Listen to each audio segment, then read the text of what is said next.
अस्सलाम वालेकुम। CS601 module 106 से लेकर 113 तक हमने इस लेक्चर में पढ़ना है। हम कोएक्सियल केबल के बारे में पढ़ रहे थे। कोएक्सियल केबल के बारे में हम इसकी परफॉर्मेंस वगैरह के बारे में पढ़ना है और उसके कनेक्टर्स के बारे में। तो उसके 3 टाइप के कनेक्टर्स होते हैं। तीनों को BNC कनेक्टर्स बोलते हैं। BNC मीन्स बेयोनेट नील कॉन्सलमैन। ये MCQs के लिए इंपॉर्टेंट हो सकता है, तो आप इसको याद कर लेना। जो 3 कनेक्टर्स होते हैं उनका कोई इनमें डिटेल ख़ास है नहीं, बस एक ये BNC कनेक्टर होता है सिंपल, जो आपने अपने जो डिश के रिसीवर्स वगैरह होते हैं उसके पीछे लगा होता है, उस टाइप का होता है। और एक BNC-T कनेक्टर होता है। ये मोस्टली जब आप एक डिवाइस से कनेक्शन आगे मल्टीप्लाई करते हो तो उसके लिए यूज़ होता है, या फिर जहाँ से आपने राउटर से आगे कनेक्शन देना हो कंप्यूटर्स को, तो वहाँ पे ये चीज़ BNC-T कनेक्टर होती है। इसको इस वजह से बोलते हैं, इसकी शेप T सी होती है। और लास्ट पे होता है BNC टर्मिनेटर। तो terminator is use to terminate the unused coaxial, मतलब कि जहाँ पे आपकी कोएक्सियल केबल अनयूज्ड होती है वहाँ पे ये लगाया जाता है ताकि आपका जो सिग्नल है वो लॉस ना हो। नेक्स्ट इसकी परफॉर्मेंस के बारे में देख लेते हैं। इसकी परफॉर्मेंस के बारे में एक बात यह है कि इसकी जो अटेन्यूएशन है वो सबसे ज़्यादा डिपेंड करती है वायर की थिकनेस पे। जैसे कि यहाँ पे जो वायर की थिकनेस सबसे कम थी 0.7 से 2.9 मिलीमीटर तक थी, तो उसकी अटेन्यूएशन सबसे ज़्यादा हाई थी 35 dB पर किलोमीटर के हिसाब से। लेकिन अगर यहाँ पे हम देखें तो 9.5 मिलीमीटर की जो केबल थी, मतलब कि जो इस थिकनेस की केबल थी, उसमें सिर्फ 20 की अटेन्यूएशन थी, मीन कि उसमें सिर्फ 20 का जो सिग्नल था वो लॉस हो रहा था। तो इसमें यह होता है कि हमने एक बैलेंस देखना होता है कि हमें कौन सी थिकनेस चाहिए और हमें अटेन्यूएशन हमारी कितनी आएगी। क्योंकि फ्रीक्वेंसी अगर आप नीचे देखें तो यहाँ पे जो 10 मेगाहर्ट्ज़ वाली वायर थी उस पर भी अटेन्यूएशन 35 आ रही है, क्योंकि उसकी थिकनेस जो है वो इतनी थोड़ी थी। जबकि यहाँ पे अगर हम देखें तो 100 मेगाहर्ट्ज़ वाली जो केबल थी उसमें अटेन्यूएशन सिर्फ 20 थी। बाकी इसमें यह है कि जब कोएक्सियल केबल पहले ज़माने में जब ये टेलीफोन नेटवर्क में यूज़ होती थी तो ये 10,000 वॉइस चैनल्स जो है कैरी कर सकती थी। उस टाइम पे ये मतलब काफ़ी नंबर बड़ा था। उसके बाद जब डिजिटल सिस्टम में यूज़ हुई तो ये 600 मेगाबिट्स पर सेकंड की स्पीड हमें दे सकती थी। अब इसके बाद क्या हो कि इसको रिप्लेस कर दिया गया फाइबर ऑप्टिक से, मतलब यूज़ होती है अभी भी, लेकिन अब इसको रिप्लेस किया जा रहा है फाइबर ऑप्टिक की फास्ट स्पीड की वजह से। Next fibre optic cable. Fibre optic cable आपकी एक नेक्स्ट जो है गाइडेड मीडिया की टाइप है। ये एक केबल होती है जिसमें एक ग्लास का कोर होता है, जिसमें लाइट के फॉर्म में सिग्नल जो हमारे ट्रैवल करते हैं या ट्रांसमिट करते हैं। हम डाटा इसमें लाइट की फॉर्म में भेजते हैं फाइबर ऑप्टिक केबल में। इसमें लाइट की एक प्रॉपर्टी होती है कि लाइट जब एक मीडियम में ट्रैवल करती है तो उस मीडियम की डेंसिटी जब तक यूनिफॉर्म होती है, चेंज नहीं होती, तब तक लाइट स्ट्रेट लाइन में ट्रैवल करती है। ये एक लाइट की प्रॉपर्टी है। और अगर ऐसा हो कि लाइट वो जो मीडियम की डेंसिटी है वो चेंज हो जाए तो फिर क्या होता है कि लाइट अपनी डायरेक्शन चेंज कर देती है।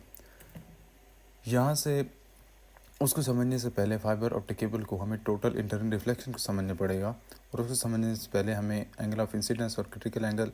एंगल ऑफ इंसिडेंस वो एंगल होता है कि जब एक लाइट रे एक मीडियम से निकलती है तो जिस पॉइंट पे वो, यहाँ पे कर्सर जो मैं घुमा रहा हूँ, यहाँ पे जिस पॉइंट पे वो उस मीडियम की सर्फेस को हिट करती है वहाँ से हम एक सीधी लाइन खींचते हैं जिसको नॉर्मल बोलते हैं। तो ये लाइट की रे जो उस नॉर्मल के साथ एंगल बनाती है उसको एंगल ऑफ इंसिडेंस बोलते हैं।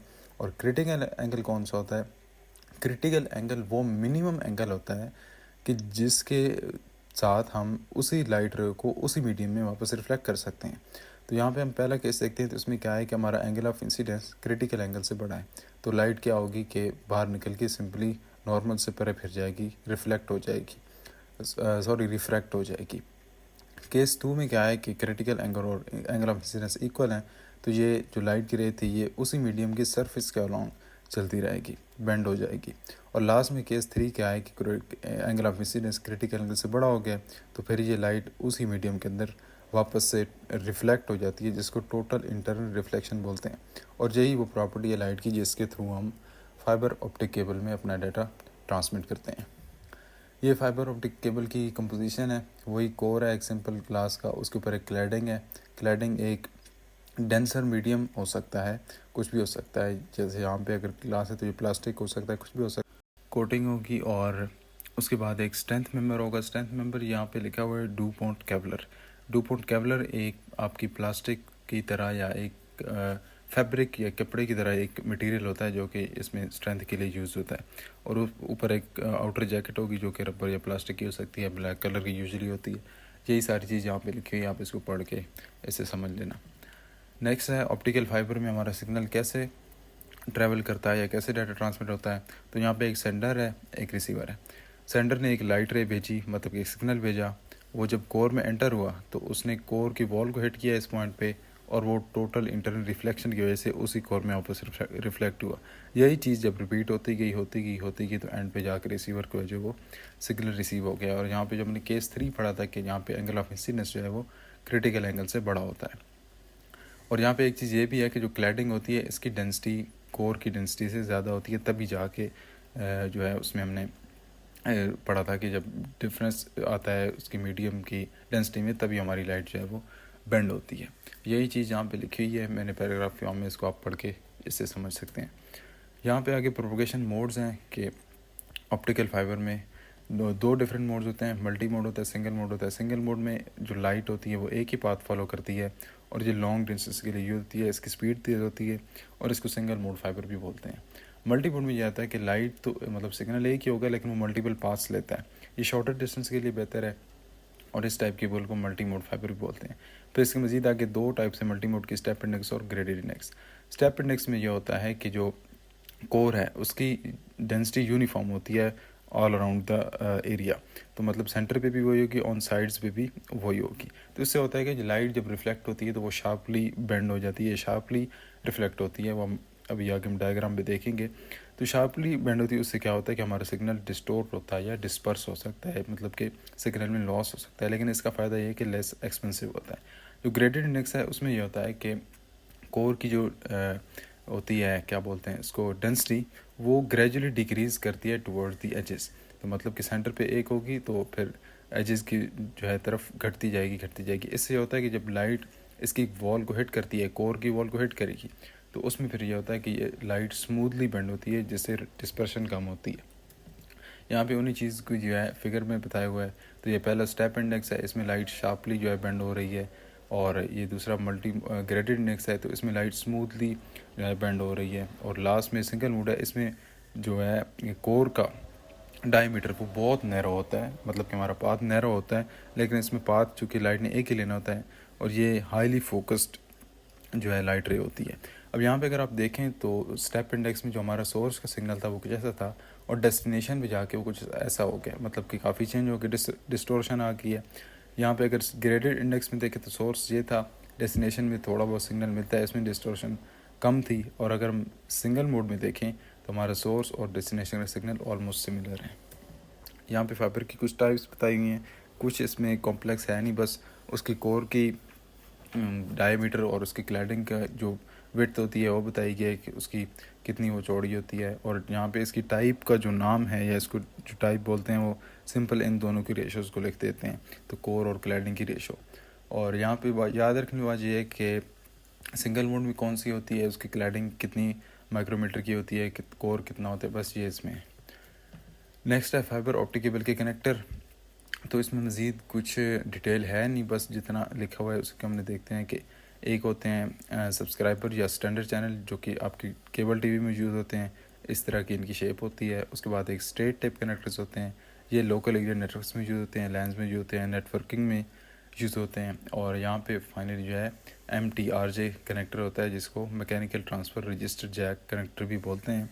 और ये हाई डेंसिटी एप्लीकेशंस जैसे कि आपके स्विचेस होते हैं सर, मतलब कि यहाँ पे बड़ी एप्लीकेशंस होती हैं जहाँ पे आपकी बड़े नेटवर्किंग होती है, वहाँ पे ये यूज़ होती हैं। और जो हमने ट्विस्टेड पेयर केबल का कनेक्टर पढ़ा था RJ45, ये उसी की तरह का होता है। फाइबर ऑप्टिक केबल की परफॉर्मेंस, इसमें अगर आप देखें तो यहाँ पे जो इसने फ्रीक्वेंसी की जो यहाँ पे वेव लेंथ लिख दी है, तो इससे कोई ख़ास फ़र्क नहीं पड़ता, बस आप इसको अटेन्यूएशन समझें और इसको एक तरीके से फ्रीक्वेंसी, वैसे डिफरेंस होता है इनमें लेकिन बस समझने के लिए। तो यहाँ पे अगर हम देखें तो अटेन्यूएशन 5 है, और जो हमारी वेव लेंथ है वो 800 नैनोमीटर से शुरू हो रही है। जैसे जैसे हमने वेव लेंथ बढ़ाई है, तो ये नहीं कि अटेन्यूएशन बढ़ी है, वो किसी पॉइंट पे बढ़ गई है थोड़ी सी, किसी पॉइंट पे घट गई है, तो मतलब कि इसकी अटेन्यूएशन ऑलमोस्ट कांस्टेंट होती है, इतना ज़्यादा डिफरेंस नहीं होता। तो ये इसका फाइबर ऑप्टिक केबल का एक फ़ायदा है। नेक्स्ट इसके कुछ एडवांटेज और डिसएडवांटेज हैं। सबसे पहला, higher bandwidth, of course speed copper cable से तेज़ होती है, लेस अटेन्यूएशन होती है। अभी हमने देखा है कि इसका जो ग्राफ था वो काफ़ी कांस्टेंट था एटेन्यूएशन का। और उसके बाद लेस ईएम इंटरफेरेंस होती है, इससे जो इलेक्ट्रिकल नॉइस होती है, इंटरफेरेंस होती है जो एनवायरनमेंट की वजह से होती है, जैसे कि इलेक्ट्रोमैग्नेटिक वेव्स वगैरह या मोटर्स वगैरह, उन चीज़ों से इसकी जो इंटरफेरेंस है वो कम होती है। लाइट पर होती है क्योंकि ग्लास या प्लास्टिक से होगी इंस्टेड ऑफ कॉपर केबल, तो उससे लाइट वेट होती है। लेस कोरेसिव होती है, मींस के कॉपर जो कि एक मेटल है, तो वो जैसे जैसे टाइम के साथ वो जो है उस पर जंग वगैरह लग जाता है, ख़राब हो जाता है। तो ये चूँकि प्लास्टिक या ग्लास होती है तो ये ख़राब नहीं होती। नुकसान इसका ये है कि इंस्टॉलेशन और मेंटेनेंस के लिए आपको ज़्यादा कॉस्ट चाहिए, मुश्किल होती है क्योंकि आपको स्किल्ड टेक्नीशियन चाहिए। हर जो है बंदा इसको इंस्टॉल वगैरह नहीं कर सकता। यूनि डायरेक्शन होती है, मीन कि लाइट सिर्फ एक डायरेक्शन में ट्रैवल कर सकती है। तो अगर आपको टू वे कम्युनिकेशन करनी है, मतलब दो डिवाइसेस के दरमियान साइमल्टेनियसली जो है कम्युनिकेशन करनी है, तो आपको फिर दो फाइबर केबल की भी ज़रूरत पड़ेगी। उसके बाद कॉस्ट की सारी इन चीज़ों की वजह से, इंस्टॉलेशन मेंटेनेंस की वजह से, और जो इक्विपमेंट इसके लिए यूज़ होगा, इसके कनेक्टर वगैरह सारे मिला के, तो उसकी कॉस्ट इस वजह से हाई हो जाती है। नेक्स्ट हमारा अनगाइडेड मीडिया, यानी कि हमारा वायरलेस मीडिया। तो वायरलेस मीडिया में हमने यह है कि हम अपने सिग्नल को जो है फ्री स्पेस में या एयर में या वैक्यूम में ब्रॉडकास्ट करते हैं, और फिर आगे मुख्तलिफ़ डिवाइसेस होती हैं जिनमें रिसीवर्स लगे होते हैं जो उन सिग्नल को रिसीव कर सकते हैं। इसका एक नुकसान यह है कि इसकी जो सिक्योरिटी होती है या इंटरफेरेंस होती है, उसको हमने जो है थोड़ा सा स्ट्रिक्टली मैनेज करना होता है, ताकि हमारा जो सिग्नल है वो इधर उधर ना जाता रहे। तो यही सारी बात यहाँ पे लिखी हुई है। नेक्स्ट है इसका एक स्पेक्ट्रम इनके एक छोटा सा ग्राफ है। इसमें बताया हुआ कि कौन सी वेव किस रेंज में होती हैं। तो रेडियो वेव्स और माइक्रोवेव्स जो होती हैं वो 3 किलोहर्ट्ज़ से लेकर 300 गीगाहर्ट्ज़ तक होती हैं। फिर 300 गीगाहर्ट्ज़ से लेकर 400 टेराहर्ट्ज़ तक इंफ्रारेड होती हैं, और 400 टेराहर्ट्ज़ से लेकर 900 टेराहर्ट्ज़ तक लाइट वेव होती हैं। लाइट वेव की जो रोशनी में नज़र आती है। इंफ्रारेड और रेडियो वेव, माइक्रोवेव, इनको हम देख नहीं सकते। यहाँ पे एक चीज़ ये है कि जो रेडियो वेव्स होती हैं वो 3 किलोहर्ट्ज़ से लेकर 1 गीगाहर्ट्ज़ तक होती हैं। उसके आगे सारी जो है माइक्रोवेव्स होती हैं। प्रोपगेशन मेथड्स इसके 3 होते हैं अनगाइडेड मीडिया के। सबसे पहला होता है ग्राउंड प्रोपगेशन। ग्राउंड प्रोपगेशन में होता है कि हम अपना सिग्नल जो है वो रिलीज़ करते हैं, छोड़ते हैं। तो वो क्या होता है कि अर्थ के जो पहली फिगर बनी, अर्थ के या हमारे जो प्लानट अर्थ है, इसके जो सरफेस होती है उसी के अराउंड चलता रहता है। मतलब ये बिल्कुल ज़मीन के, या आप समझ लें कि ग्राउंड के करीब सिग्नल हमारा ट्रैवल करता है। इसका फ़ायदा ये होता है, इसकी एक तो पॉइंट ये है कि इसकी लो फ्रिक्वेंसीज होती हैं, टिपिकली जो है 2 मेगाहर्ट्ज़ से भी बिलो होती हैं। मतलब रेडियो वेव्स जो हमारी होती हैं उनके लिए हम ये ग्राउंड प्रोपगेशन यूज़ करते हैं। और फ़ायदा ये है कि ये जैसे कि पहाड़ियाँ वगैरह होती हैं, बिल्डिंग्स होती हैं, दीवारों, ये इसका फ़ायदा ये है कि ये इन चीज़ों के आर पार भी जा सकती है। तो अगर आप एक मिसाल के तौर पे बेसमेंट में भी हैं और आपके पास एक रेडियो है, तो उसको अगर आप ट्यून करेंगे तो आपको वहाँ पे आपकी ब्रॉडकास्टिंग मिल जाएगी। स्काई प्रोपगेशन में ये होता है कि हम अपना सिग्नल जो है वो, ये जो दूसरी फिगर है, हम आसमान की तरफ छोड़ते हैं। फिर आसमान में एक लेयर होती है एटमॉस्फेयर की, इसको आयनोस्फेयर बोलते हैं। इसमें बहुत से फ्री आयंस होते हैं, और फिर क्या होता है कि ये जो बोलते हैं कि हमारे सिग्नल फैल जाता है पूरे इसमें माहौल में 360 डिग्रीज़ में हर कहीं फैल जाता है। तो जहाँ पे फिर रिसीवर्स होते हैं वो इसको रिसीव कर लेते हैं। इसकी जो फ्रीक्वेंसी की रेंज है वो 3 मेगाहर्ट्ज़ से लेकर 30 मेगाहर्ट्ज़ तक है। तो ये काफ़ी उससे ज़्यादा जो है हाई फ्रीक्वेंसीज़ को मैनेज करती है ये स्काई प्रोपगेशन। और ये लंबे डिस्टेंस के लिए वो भी लॉन्ग डिस्टेंस के लिए यूज़ होती है, ये भी लॉन्ग डिस्टेंस के लिए होती है, लेकिन इसका यूज़ मेनली होता है इंटरनेशनल ब्रॉडकास्टिंग वगैरह में, और एमेट्योर रेडियो वगैरह में, मिलिट्री कम्युनिकेशन वगैरह में यूज़ होती है। फिर तीसरा है line of site propagation. Line of site propagation का मतलब ये है कि दो जो है एंटेनास मीन कि आपका रिसीवर और सेंडर, उनका आपस में विजिबल रेंज में होना ज़रूरी है। जैसे आपका डिश एंटीना होता है तो आप उसको एक मखसूस डायरेक्शन में जब मोड़ते हो तब आपको सिग्नल रिसीव होते हैं। तो ये उसी की बात हो रही है। ये कहाँ पे यूज़ होते हैं? ये मेनली यूज़ होते हैं आपके मोबाइल फ़ोन्स में, टेलीविज़न ब्रॉडकास्टिंग में होते हैं, सैटेलाइट कम्युनिकेशन में होते हैं। और ये जो फ्रीक्वेंसीज़ को मैनेज करते हैं उनको बोलते हैं VHF यानी कि वेरी हाई फ्रीक्वेंसी, और UHF यानी कि अल्ट्रा हाई फ्रीक्वेंसी। अब इनको हम मज़ीद देख लेते हैं इन फ्रीक्वेंसीज़ के रेंजेस को। और इसकी रेंज जो है वो 30 मेगाहर्ट्ज़ से लेकर मतलब आगे जितनी भी रेंज हमारी स्पेक्ट्रम में थी उतने तक जाती है। यहाँ पे वही रेंज के बारे में बताया गया। सबसे पहले वेरी लो फ्रीक्वेंसी जो कि जिससे ग्राउंड प्रोपगेशन के थ्रू होती थी, लॉन्ग रेंज रेडियो नेविगेशन के लिए यूज़ होती है। फिर लो फ्रीक्वेंसी, इसकी रेंज ये कहाँ पे यूज़ होती है, किस प्रोपगेशन मेथड के थ्रू होती है, ये सारी इस तरीके से लिखी हैं। लास्ट पे एक्सट्रीमली हाई फ्रीक्वेंसी EHF, इसकी रेंज होती है 30 से 300 गीगाहर्ट्ज़। और ये जो प्रोपगेशन मेथड यूज़ करती है उसको लाइन ऑफ साइट बोलते हैं, और ये रडार सेटेलाइट वगैरह में यूज़ होती है। उसके बाद आपकी रेडियो वेव्स के बारे में थोड़ा बताया हुआ है कि कौन सी रेंज है। हमने पहले ही पढ़ ली है कि 3 किलोहर्ट्ज़ से लेकर 1 गीगाहर्ट्ज़ तक इसकी रेंज होती है, और use for AM FM radio, television broadcast, mobile communication, इन सब चीज़ों के लिए यूज होती हैं। बाकी इसमें कोई इतनी डिटेल है नहीं। और उसके बाद जो waves with frequencies between 1 and 300 gigahertz, ये भी हमने देखा था कि 1 गीगाहर्ट्ज़ से लेकर 300 गीगाहर्ट्ज़ तक हमारी माइक्रोवेव होती हैं, जो भी यूज़ होती हैं आपकी सैटेलाइट कम्युनिकेशन में, रडार में, वाईफाई में, माइक्रोवेव ओवंस में, due to their ability to carry more data. और इनकी एबिलिटी ये होती है कि चूँकि इनकी फ्रीक्वेंसी रेंज इतनी ज़्यादा वाइड है, तो उसकी वजह से ये ज़्यादा डाटा कैरी कर सकती हैं, और ये नैरोली डायरेक्टेड होती हैं। अभी हम आगे देखते हैं कैसे नैरोली डायरेक्टेड होती हैं। यहाँ पे ओमनी डायरेक्शनल एंटीना के बारे में हमें देखना है। ये एंटीनास क्या करते हैं कि जब आप एक सिग्नल इनमें बेसिकली भेजते हो तो ये 360 डिग्रीज़ में उस सिग्नल को जो है फैला देते हैं पूरे एटमॉस्फेयर में। फिर जो डिवाइस में रिसीवर होता है उस मखसूस सिग्नल को रिसीव करने का, तो वो उसको रिसीव कर लेता है। और जो AM रेडियो आपके स्टेशन होते हैं, ये भी यही इसी तरीके के एंटीनास यूज़ होते हैं। ये सारी जो है डिटेल यहाँ पे लिखी हुई है, बस इसमें समझने वाली बात नहीं थी। नेक्स्ट है माइक्रोवेव्स। माइक्रोवेव की रेंज के बारे में हमने पढ़ा है, 1 से लेकर 300 गीगाहर्ट्ज़ तक होती हैं, और उनकी प्रॉपर्टी ये होती है कि वो नैरोली डायरेक्टेड होती हैं। आपकी जो है माइक्रोवेव यूनी डायरेक्शनल भी होती हैं। एक तो नैरोली फोकस्ड होती हैं, मतलब कि इनकी जो बीम है वो बिल्कुल एक फोकस्ड बीम होती है, अनलाइक रेडियो जो कि फैली हुई होती हैं। यूनी डायरेक्शनल होती है, मतलब कि एक डायरेक्शन में चलती है, तो मतलब कि जो एक स्ट्रेट लाइन में ट्रेवल करती हैं, वाइडली स्प्रेड नहीं होती। बाकी इसकी मज़ीद हम एक एंटीना की मज़ीद से इसकी एग्जांपल से समझते हैं। ये स्पेक्ट्रम में देख चुके हैं पहले। यूनिडायरेक्शनल एंटीनास ये होते हैं माइक्रोवेव के लिए यूज़ होते हैं।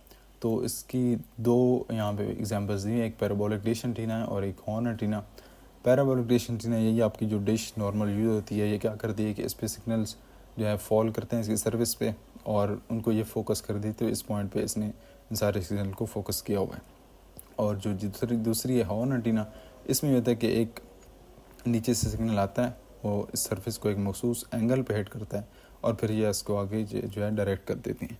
तो यहाँ पे इनके यूसेज और वगैरह सब कुछ लिखा हुआ है, बाकी इसमें समझने वाली बात कुछ है नहीं। और लास्ट पे हमारी इंफ्रारेड वेव्स 300 गीगाहर्ट्ज़ से लेकर 400 टेराहर्ट्ज़ तक हमारी जो है इंफ्रारेड वेव्स होती हैं। ये सारी जो हमने वेव्स पीछे पढ़ी हैं, इनको हम देख नहीं सकते, तो ये इनविजिबल लाइट के स्पेक्ट्रम में आती हैं। इसकी जो वेव लेंथ है वो 1 मिलीमीटर से लेकर 700 नैनोमीटर तक होती है।